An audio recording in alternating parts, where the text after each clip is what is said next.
beloved Boss Mike Cervera. Ikinatuwa naman ng kampo ni VP Sara ang Siyempre matutuwa yung inang-ina na yan. Biruin nyo mga kababayan, meron pa siyang ilang buwan bago masampahan uli. Siyempre matutuwa. Di po ba? Matutuwa talaga eh. Sa totoo lang. Di ba? Tuwan-tuwa yan.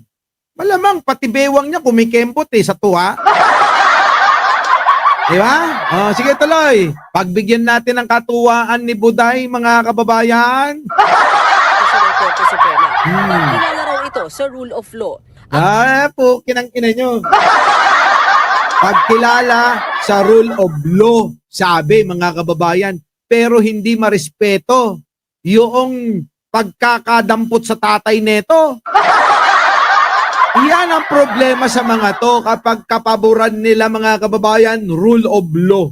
Kapag ka hindi pabor, violation of law. Diba? Yan ang problema sa kanila eh. Kapag hindi pabor, oo, violation. Kapag ka pabor, rule of law.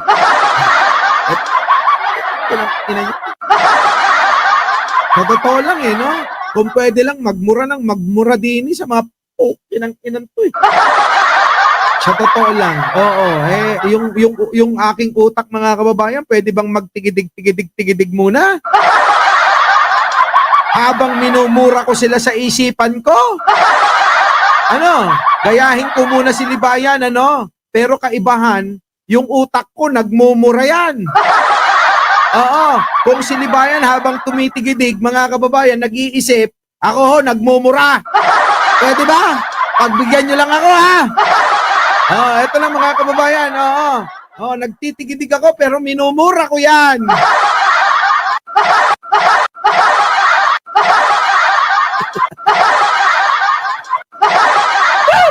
Grabe. Eto na! Eto na mga kababayan, ha? Grabe, no? Dilibayan siguro napipikon na pero wag naman ano. Oo, 'di ba? Pwede naman ano, tropa tayo kaya. Total naman ibabaliktad ka na yata yan ah. Total naman binabanatan mo na si Basti. Damay mo na si Sara. 'Di ba no? Damay mo na si Sara, damay mo na si Digong. Huwag kang mag-alala, hindi naman nanalo yun eh. Oo. Kung ako sa'yo, total marami ka nasabi kay Tulpo. Makipagbati ka na raw. Baka mamaya tumakbo yun, manalo, yari ka. Payo lang. Ayoko namang plastiking ka. Payo yan, di ba? Ano mawawala? Total naman, pinakinabangan mo na siya. Di ba, no? Total naman, pinakinabangan na nilibayan yan eh. Sige na, eto na. Mga kababayan ko. Pasok na. Kaalyado ng mga Duterte na si Senador Bato de la Rosa napahaliluya. Nako, kinang-inang isang kalbo na to. Pwede ba magtigidig-tigidig uli? Oo, para kay Bato. Pwede ho ba? Magtitigidig-tigidig lang ho ako para kay Bato. Oo, biruin nyo, napahaliluya pa. Samantalang walang Diyos sila. Anong karapatan nyo na gamitin ang pangalan ni Bro? Kung hindi naman kayo naniniwala rito, kapal ng mga ulo nyo. Diba? Oo. Wait lang ha. Oo. Habang minumura ko si Bato sa aking isipan, titigidig mo na. Oo, Bato.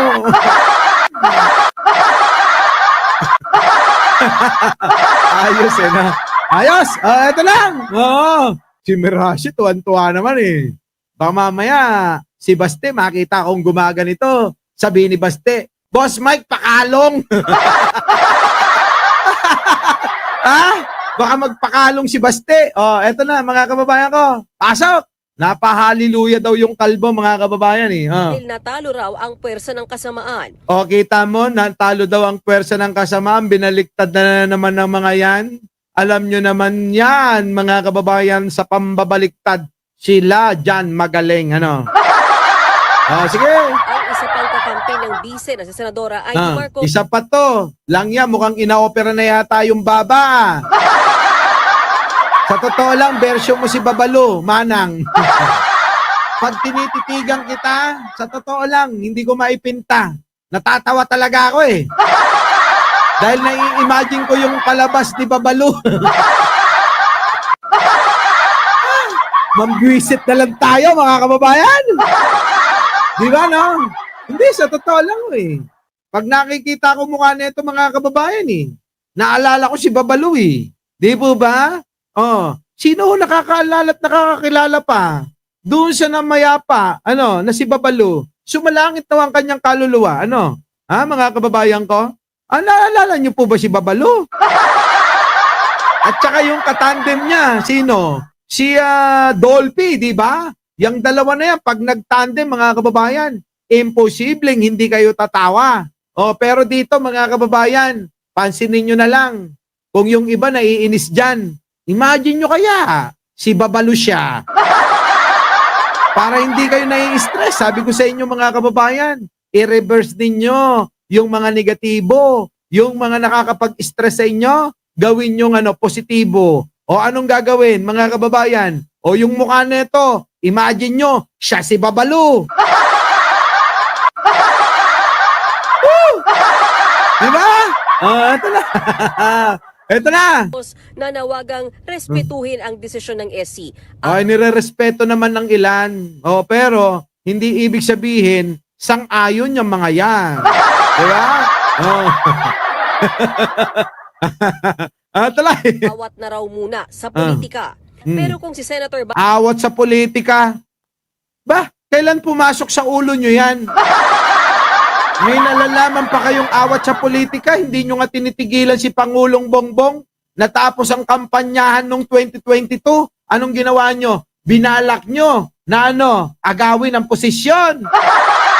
Tapos sasabihin nyo ngayon, awat na sa politika? Anong awat? Walang awat-awat! Diba? Inang to, awat-awat. Awatin nyo yung mga baba nyo. Ito naman. Bam. Ano naman banat mo?